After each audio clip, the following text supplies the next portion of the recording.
Você sabe quantos Pokémon existem em Kanto? Bom, obviamente eu não faço ideia do que você respondeu, a não ser que você deixe aí nos comentários. Mas se sua resposta foi, sei lá, você tá no caminho certo. Se foi 151, tá tudo bem. Essa é a resposta mais famosa da história de Pokémon. Mas e se eu te disser que essa resposta tá errada? E não é por causa de evolução nova e nem por causa de Pokémon de outras regiões. E se eu te disser que tudo isso tem a ver com os seus olhos? E aí, Dutra aqui, e seja bem-vindo ao Papo Monstro. Ah, Kanto. A primeira região, o primeiro contato de muitos de nós com a franquia. A região que você se orgulhava de saber o nome de todos os Pokémon que nela habitam. E se você, assim como eu, cresceu no final dos anos 90 ou no começo dos anos 2000, provavelmente teve contato com Kanto de uma forma bem específica, o anime da franquia. Acompanhando a jornada de Ash, Misty e Brock, viajando por cidades estranhas, encontrando Pokémon diferentes cotidianamente, resolvendo problemas em vilarejos isolados, enfrentando líderes de ginásio e sempre sendo perseguidos pela equipe Rocket. Aquele mundo parecia enorme. Tinha uma ilha de Pokémon gigantes, tinha o fantasma do Pico da Donzela, uma cidade com um misterioso desaparecimento de crianças, ginásios não oficiais, Acapulco. Parece até meme, mas olha o nome do material original em japonês. Era um mundo cheio de histórias, cheio de mistérios, com diversos lugares diferentes que, em geral, apesar de se tratar de eventos episódicos, serviam para tornar a perspectiva daquele mundo mais palpável, mais vivo. Mas ao mesmo tempo, quando a gente olha para os jogos que ambientam Kanto hoje, a impressão é completamente diferente. Kanto parece pequena, muito pequena. Comparado aos materiais que vieram depois, temos rotas curtas, poucos Pokémon selvagens, treinadores usando muitos repetidos, cidades relativamente simples. Por muitos anos a gente repetiu a mesma crítica. Kanto é a região mais simples de Pokémon. Mas a pergunta que quase ninguém faz é: e se Kanto não for assim de verdade? E se aquilo que vemos nos jogos não for um mundo em si? Esse é o tipo de pergunta que eu gosto de trazer aqui no canal. O Papo Monstro sempre fala de Pokémon trazendo o assunto para o campo da filosofia, psicologia e às vezes imaginação e teoria. Então, se esse tipo de assunto mais cabeça te interessa, não deixa de se inscrever aqui no canal, vai ser ótimo ter você fazendo parte do exército de monstros. E pra você que já é inscrito, deixa o like, comenta aí qualquer coisa, peixe, bola, gato em inglês, para que o YouTube entenda que o conteúdo é relevante e entregue para mais pessoas. Eu tenho 2 gatos para alimentar aqui, pô, me ajuda!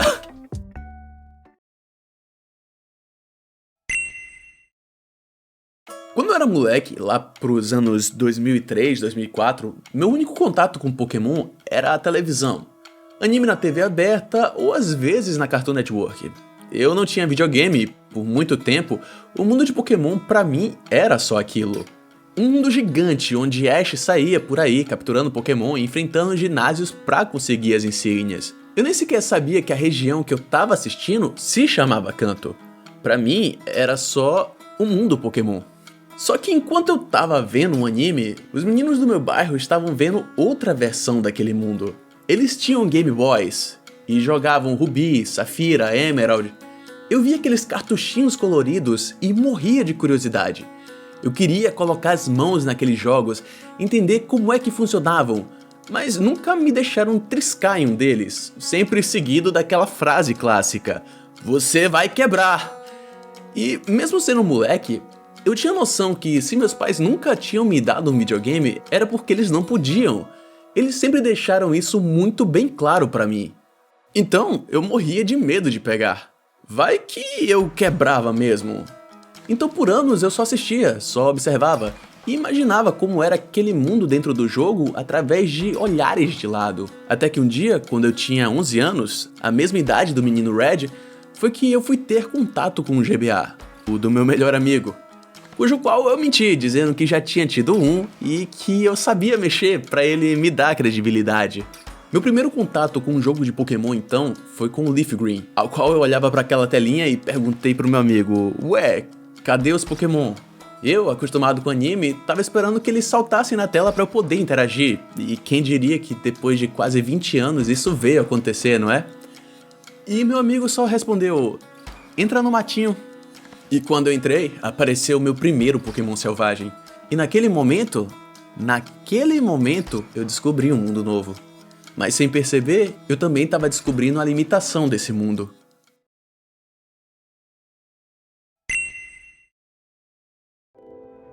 Quando jogamos Pokémon, a gente costuma pensar que estamos explorando o mundo. E sim, de certo modo a gente está. Mas existe uma forma diferente de enxergar isso. Talvez a gente não esteja vendo o mundo de Pokémon exatamente como ele é, mas estejamos vendo, obviamente desconsiderando fatores de software e hardware da época, como o protagonista percebe esse mundo. A ideia parece simples, mas ela muda absolutamente tudo. Porque a gente não percebe o mundo inteiro. Nosso cérebro simplesmente não consegue.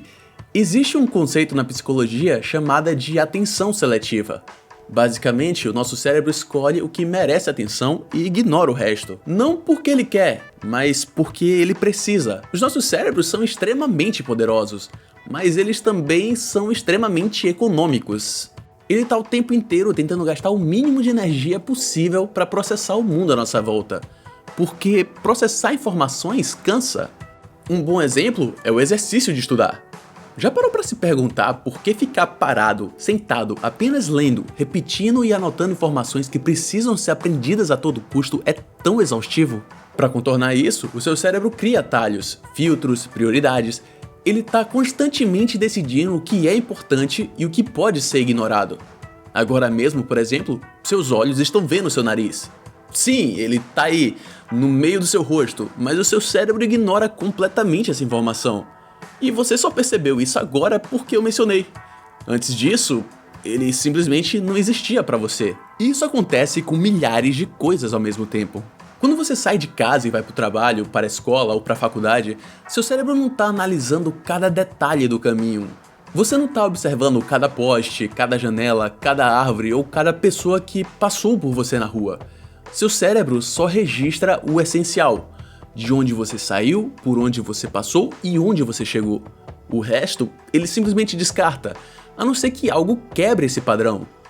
Uma loja nova que abriu na rua, um acidente que chamou a atenção, um amigo que você encontrou pelo caminho. Aí sim, o seu cérebro diz: acorda, isso aqui é importante. Mas até esse momento, tudo aquilo estava sendo filtrado. E isso cria uma situação curiosa. Duas pessoas podem passar pelo mesmo lugar, no mesmo horário, e perceber duas coisas completamente diferentes. Uma pode reparar em um grafite na parede, outra pode perceber um cachorro deitado na calçada. O lugar é o mesmo, mas a experiência é diferente. O que pra mim pode parecer um pesadelo, pra você pode parecer tranquilo. O que justifica o Monte Moon ser diferente para o Red e o Ethan. Na aventura do protagonista de Kanto, é a primeira vez que ele entrou em uma caverna. Já para Ethan, que tinha toda a experiência de Johto, não foi uma tarefa tão complicada, de modo que a caverna parece simplificada aos seus olhos. Agora pensa comigo, se a nossa percepção funciona assim no mundo real, por que ela seria diferente com o protagonista de Pokémon? Quando jogamos Pokémon Red e Blue, nós estamos acompanhando a jornada de um garoto de 11 anos, e tudo que vemos no jogo, cidades, rotas, cavernas, Pokémon, não se trata do mundo inteiro, e sim apenas aquilo que chamou a atenção dele. Aquilo que ele encontrou, que ele percebeu. E se isso for verdade, então talvez Kanto sempre tenha sido muito maior do que aquilo que vimos no jogo.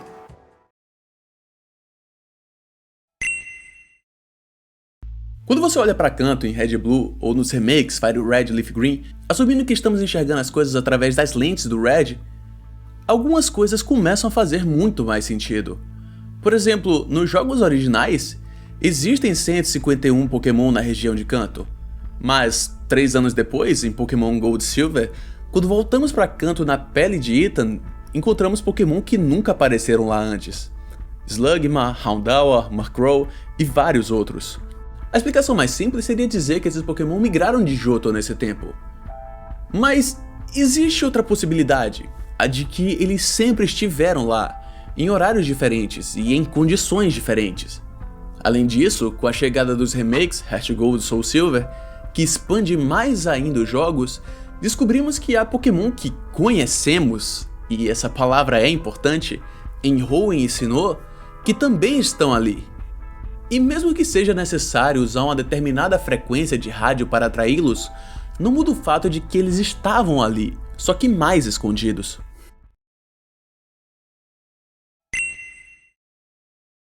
Existe uma frase famosa na filosofia e na ciência da comunicação que diz o seguinte: o mapa não é território. Isso significa que qualquer representação da realidade é apenas uma versão simplificada da mesma. Um mapa nunca mostra tudo. Ele mostra apenas o que é relevante para quem está usando aquele mapa. E isso se aplica perfeitamente a Pokémon. O mapa de Kanto que vemos no jogo não é Kanto. É apenas uma versão simplificada da jornada do Red. Ele mostra as cidades que ele visitou, as rotas que ele percorreu, os lugares que ele explorou, mas tudo aquilo que ficou fora da experiência dele simplesmente não aparece. Isso significa que pode existir muito mais coisa naquela região, muito mais rotas, muito mais cidades, muito mais Pokémon. Um bom comparativo a ser aplicado nesse caso é pegar o mapa de Paldea. Se a gente cortar ele aos moldes do mapa de Kanto, ele fica assim. Imagina o tanto de espécie que a gente não perderia nesse corte. O mesmo se aplica a Kanto. Inclusive, é legal isso ser mencionado. Esse vídeo é um remake. Há mais de um ano atrás, eu fiz um vídeo abordando o mesmo assunto. Na época, o canal era completamente diferente. Algumas coisas que hoje são padrões do Papo Monstro não existiam. E, passado o tempo, evidências das coisas que eu mencionei foram ganhando mais formas. Se observar o Poképark Kanto, vai perceber que temos ali a inserção de monstrinhos novos da franquia, que, coincidentemente, ou não, tá mais pro lado de que não, eles aparecem no recém-lançado Pokopia também. E o que Pokopia tem a ver com isso? A gente tá falando de um jogo spin-off que nem tem de fato a ver com a franquia original. Ou seja, não tem relação nenhuma, né? É interessante parar pra pensar que muito tempo antes dos lançamentos, só observando os trailers de divulgação, a comunidade já apontava fortemente que esse jogo, cheio de relevos, cheio de biomas distintos, se tratava de uma Kanto pós-apocalíptica. E agora, com o lançamento oficial, tivemos essa confirmação. Essa nova história, ambientada em uma região de Kanto, ou pelo menos parte dela, agora sem humanos, trouxe uma nova perspectiva daquilo que já tínhamos visto diversas vezes, apresentando minas que se desdobram em cavernas de lava, e cristais que claramente conversam com a terastalização existindo nessa região, mesmo que esse não seja o ponto que o jogo se trata. No vídeo passado, eu mencionei ser errado a gente fazer teorias a respeito de Pokémon. O card tá na descrição. E olha só que coisa bacana. Pokopia inicialmente estava sendo feito pela Game Freak, e só depois ele foi passado para uma empresa secundária. E aí algumas peças começam a ir se encaixando. Na região anterior a Ventos e Ondas, a gente tinha o fenômeno da terastalização existindo e sendo mostrado que também rolava fora de Paldea, inclusive em Kitakami, que fica próxima de Kanto. Além disso, para corroborar com a afirmativa, temos Glimmet e Glimmora também aparecendo aqui. É possível supor que talvez a ideia desse jogo, inicialmente, fosse trazê-lo de forma a expandir a mecânica de Terra para a região de Kanto, atualizá-la com as novidades que recebemos décadas depois do lançamento original. Mas, claro, isso é só teoria. De todo modo, você consegue perceber que aquilo que nos era dito ser de uma forma, agora mostrou-se completamente diferente apenas por uma mudança de lente?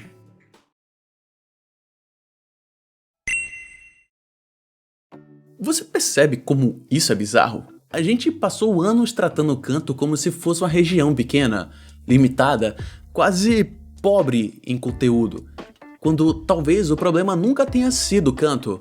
Talvez o problema tenha sido a forma como a gente foi apresentado a ela.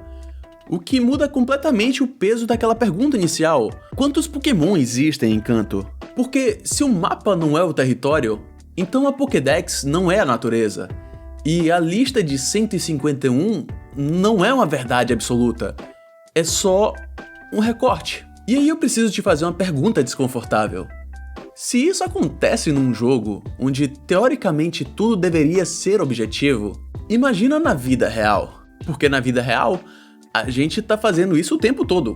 A gente pega uma realidade gigante, impossível de absorver por completo, e transforma em uma versão simplificada, que cabe na nossa cabeça. E o pior, a gente trata essa versão como se fosse o mundo em si. Existe uma frase muito famosa atribuída ao Nietzsche. Eu acho incrível como ele se tornou uma das figuras que eu mais cito aqui no canal, que diz: não existem fatos, apenas interpretações. E quando você escuta isso pela primeira vez, parece exagero, parece papo de filósofo que queria problematizar tudo. Mas pensa bem, o que é um fato pra você? Se eu te disser, essa pessoa é arrogante, isso é um fato ou é uma interpretação?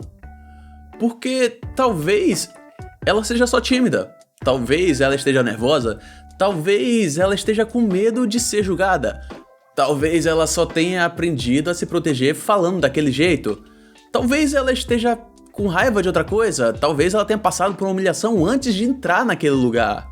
E sim, muitos talvez. Mas a questão é, você não sabe. Você só viu a cena, você só viu o recorte. A realidade que você enxergou não é mentira, mas também não é completa. E o cérebro odeia incompletude. Ele odeia lacunas, então ele preenche. E é aí que o problema começa. A psicologia explica isso muito bem. Além da atenção seletiva, como eu mencionei antes, existe uma coisa chamada viés de confirmação. A ideia é simples. Quando você acredita em algo, seu cérebro passa a filtrar o mundo para encontrar evidências que reforcem aquilo. E não é porque você é burro, não é porque você é mau, é porque o seu cérebro quer economizar energia. Ele prefere um mundo previsível, mesmo que seja um mundo errado, do que um mundo complexo demais. Então, se você já se decidiu que alguém é uma pessoa ruim, tudo que ela fizer vai parecer ruim. Até quando ela tentar fazer algo bom, você vai desconfiar.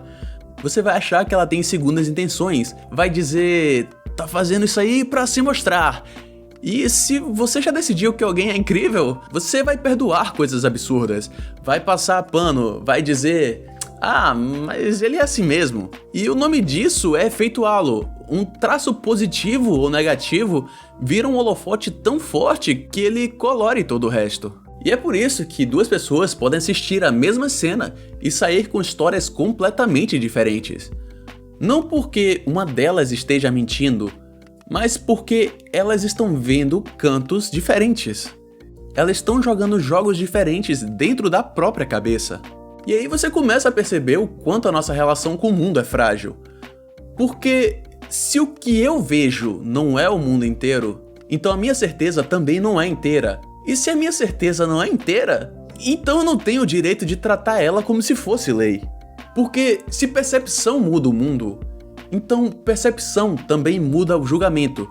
E se o julgamento muda, então certo e errado começam a ficar estranhamente instáveis. E isso é perigoso, não no sentido de filosofia é perigosa, mas no sentido literal. É isso que causa brigas, guerras, ódio, intolerância, porque a maioria das pessoas não briga por fatos, briga por interpretações tratadas como fatos. A maioria das pessoas não quer entender o mapa do outro, ela quer destruir o mapa do outro, porque aceitar que existem outros mapas significa aceitar que o seu não é absoluto, e isso dói muito.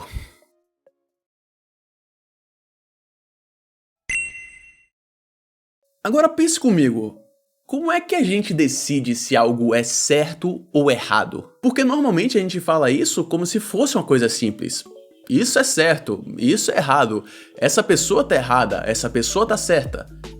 A gente fala isso como se existisse um gabarito universal, como se o mundo tivesse uma folha oficial de respostas em algum lugar, mas não tem. E eu não tô falando que tudo é relativo e que nada importa, pelo amor de Arceus, não é isso.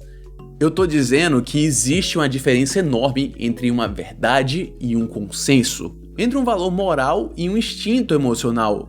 entre um princípio e um costume. E eu sei que isso aqui já soa abstrato, mas calma, eu explico pra você. Matar é errado. Quase todo mundo concorda. Mas e se for legítima defesa? E se for um acidente? E se for alguém tentando proteger outra pessoa? A ação é a mesma, mas o julgamento muda completamente dependendo do contexto. Mentir é errado. Mas e se você mentir pra salvar alguém? E se você mentir pra não destruir uma pessoa emocionalmente? Percebe? Não é tão simples. A moralidade parece sólida, mas quando você encosta nela, ela começa a rachar. E isso não é um problema novo, isso é uma das discussões mais antigas da filosofia. Kant, por exemplo, defendia que a moralidade deveria ser baseada em regras universais. O famoso imperativo categórico. Para Kant, se uma ação não pode ser transformada em regra universal sem destruir a sociedade, então ela é imoral. Logo, mentir seria errado sempre, porque se todo mundo mentisse, a confiança desapareceria e o mundo viraria um caos. Kant queria um gabarito que não dependesse de emoção, de contexto ou de conveniência. Do outro lado, você tem filósofos utilitaristas que dizem não, a moralidade não é sobre regra, é sobre consequência. A ação certa é aquela que produz o maior bem para o maior número de pessoas. Então, uma mentira pode ser moralmente aceitável se ela evita sofrimento e gera um resultado melhor. E olha só que interessante, os dois lados têm argumentos fortes, os dois lados fazem sentido, e os dois lados discordam profundamente. Ou seja, até os filósofos que dedicaram a vida inteira a isso não concordam sobre qual é o gabarito.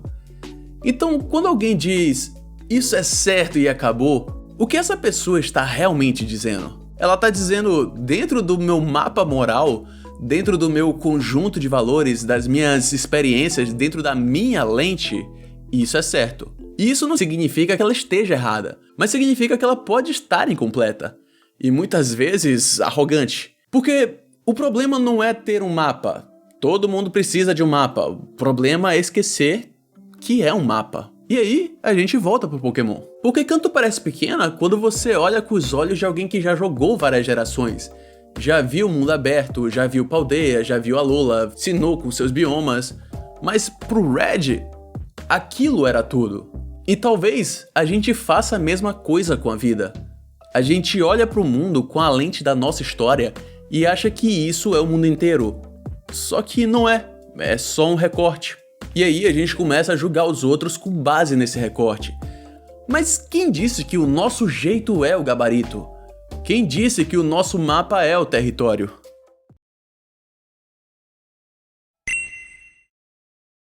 Eu sei, esse vídeo já tá enorme, e até agora eu não dei a resposta que tá no título do vídeo.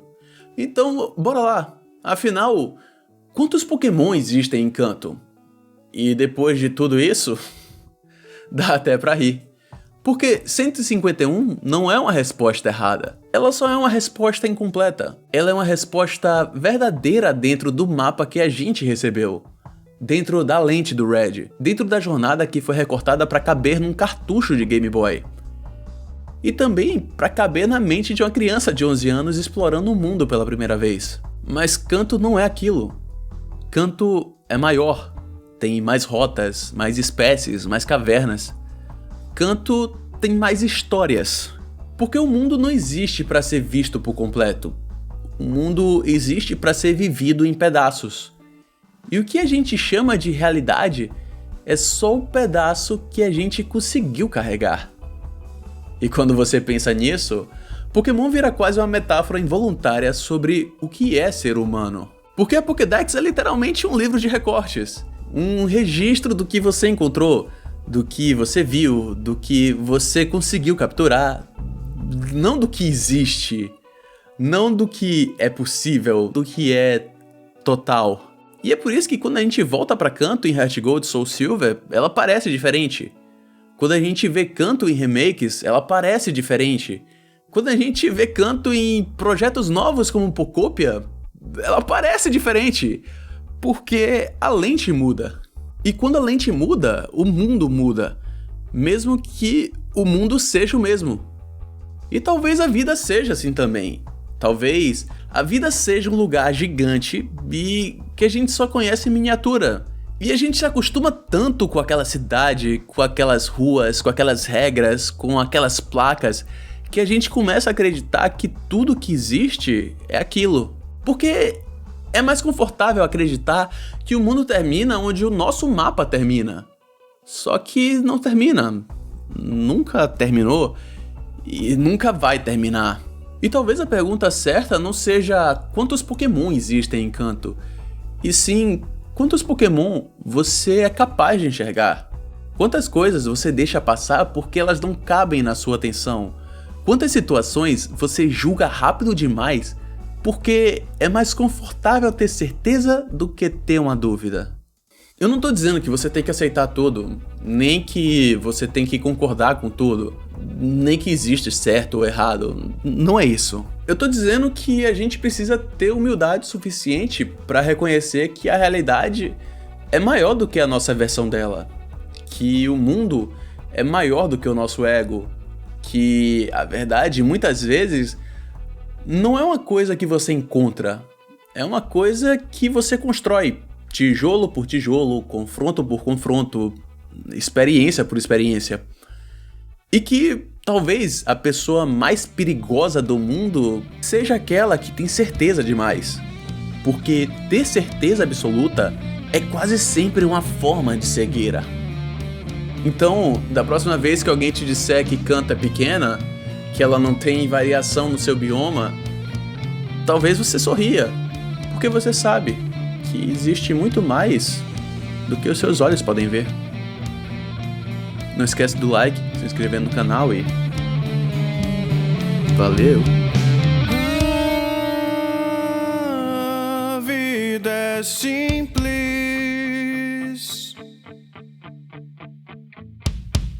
ela sempre foi. São os pensamentos e os sentimentos que a transformam numa equação.